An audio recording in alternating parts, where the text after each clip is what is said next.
औज़ुबिल्लाहि मिन शैतानिर रजीम बिस्मिल्लाहिर रहमानिर रहीम।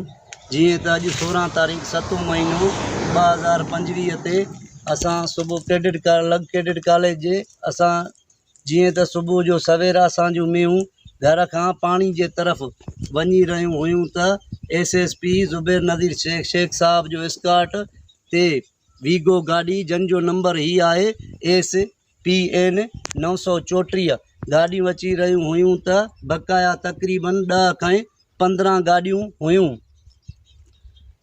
असांजे मैन खे वीगो लॻो, जेको वीगो रंग कारे जो हुयो, उन मां 2 मींहूं थॾे ते ई मरी वियूं। बक़ाया हिक में असांजी ज़ख़्मी आहे।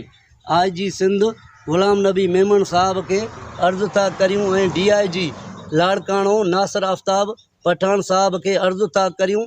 SSP कश्मीर ज़ुबैर नज़ीर शेख साहब के अर्ज़ु था करियूं ऐं सरदार मीर महबूब अली खान बिजारानी साहब के अर्ज़ु था करियूं ऐं MNA मीर साहब मीर शबीर अली खान बिजारानी साहब के असीं हथ ॿधी अर्ज़ु था करियूं त जीअं त असीं ग़रीब माण्हू हिकु पुरियाइत आहियूं।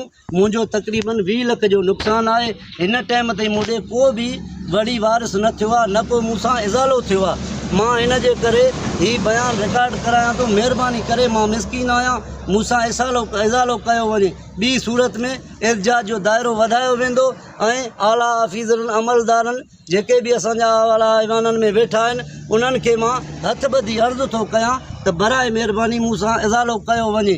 ॿी सूरत में एहतजाज जो दाइरो वधायो वेंदो ऐं मूं आख़िर मजबूर थी, मूंसां इज़ालो न थींदो, न का ॿी शइ थींदी, मूं मजबूर थी कोरट सगोरी जो बि दरवाज़ो खड़काईंदुमि। महिरबानी करे मूंसां इज़ालो कयो वञे। अस्सलाम वालेकुम।